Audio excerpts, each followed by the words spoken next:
ಪಾಕಿಸ್ತಾನಕ್ಕೆ ರಕ್ಷಣಾ ಸಚಿವ ರಾಜನಾಥ್ ಸಿಂಗ್ ವಾರ್ನ್ ಮಾಡಿದ್ದಾರೆ. ಆಪರೇಷನ್ ಸಿಂಧೂರ್ ವಾರ್ಮ್ ಅಪ್ ಅಷ್ಟೇ. ಪಾಕ್ ಮತ್ತೆ ಏನಾದರೂ ಮಾಡಲು ಯತ್ನಿಸಿದ್ರೆ ನಾವು ಮತ್ತೆ ಉತ್ತರವನ್ನು ಕೊಡ್ತೀವಿ. ಈ ಬಾರಿ ನೌಕಾದಳವು ಕಾರ್ಯಾಚರಣೆಗೆ ಇಳಿಯಲಿದೆ ಅಂತ ಹೇಳಿ ರಾಜನಾಥ್ ಸಿಂಗ್ ಎಚ್ಚರಿಕೆಯನ್ನು ಕೊಟ್ಟಿದ್ದಾರೆ. ಆಪರೇಷನ್ ಸಿಂಧೂರ್ ಒಂದು ವಾರ್ಮ್ ಅಪ್ ಅಷ್ಟೇ, ಒಂದು ಸ್ಯಾಂಪಲ್ಗೆ ನಾವು ಟ್ರಯಲ್ ಮಾಡ್ತೀವಲ್ಲ ಆ ಥರ ಈ ಬಾರಿ ನೌಕಾದಳವು ಕಾರ್ಯಾಚರಣೆಗೆ ಇಳಿಯಲಿದೆ ಅಂತ ಹೇಳಿ ರಾಜನಾಥ್ ಸಿಂಗ್ ಹೇಳಿದ್ದಾರೆ. ಆಮೇಲೆ ಪಾಕಿಗೆ ಏನಾಗ್ತದೆಯೋ ದೇವರಿಗೂ ಗೊತ್ತಿಲ್ಲ. ಕೊಚ್ಚಿಯಲ್ಲಿ INS ವಿಕ್ರಾಂತ್ ನೌಕಾ ಯೋಧರನ್ನು ಉದ್ದೇಶಿಸಿ ಮಾತು.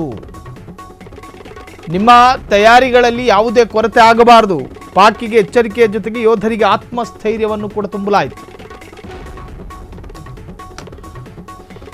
ಪಾಕಿಸ್ತಾನಕ್ಕೆ ರಕ್ಷಣಾ ಸಚಿವ ರಾಜನಾಥ್ ಸಿಂಗ್ ವಾರ್ನ್ ಮಾಡಿದ್ದಾರೆ. ನೀವು ಬುದ್ಧಿ ಕಲ್ತ್ರಿ ಪದೇ ಪದೇ ಕೆದಕೋದಕ್ಕೆ ಬಂದರೆ ಆಪರೇಷನ್ ಸಿಂಧೂರ್ ಅನ್ನೋದು ಒಂದು ವಾರ್ಮ್ ಅಪ್, ಆದರೆ ಅಸಲಿ ಆಟ ಇನ್ನೂ ಇದೆ. ಈ ಬಾರಿ ನೌಕಾಪಡೆಯು ಕೂಡ ಅಖಾಡಕ್ಕಿಳಿಯುತ್ತೆ ನಿಮ್ಮನ್ನು ಸದೆ ಬಡಿಯೋದಕ್ಕೆ.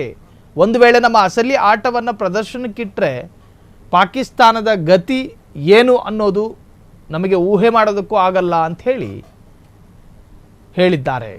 ಸೊ ವಾರ್ಮ್ ಅಪ್ ಅಷ್ಟೇ, ಇದು ಅಸಲಿ ಆಟ ಇನ್ನೂ ಇದೆ ಅಂತ ಹೇಳಿ ರಾಜನಾಥ್ ಸಿಂಗ್ ಸೈನಿಕರಿಗೆ ಆತ್ಮಸ್ಥೈರ್ಯವನ್ನು ಕೂಡ ತುಂಬಿದ್ದಾರೆ.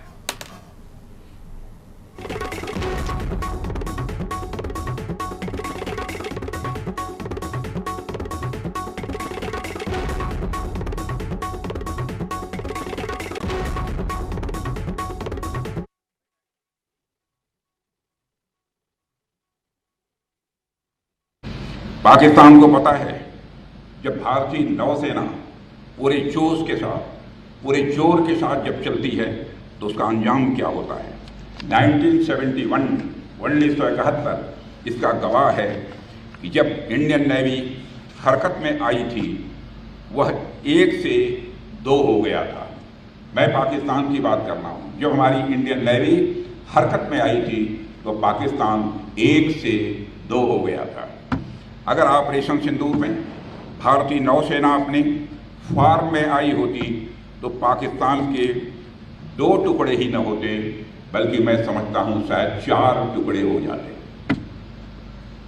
साथियों, जिस तरह आप हमारी समुद्री सीमाओं की रक्षा करते हैं, अगर पाकिस्तान बातचीत को लेकर गंभीर है तो उसे हाफिज सईद और मसूद अजहर जैसे आतंकवादियों को भारत को सुपुर्द करना चाहिए ताकि उनके साथ भी इंसाफ किया जा सके।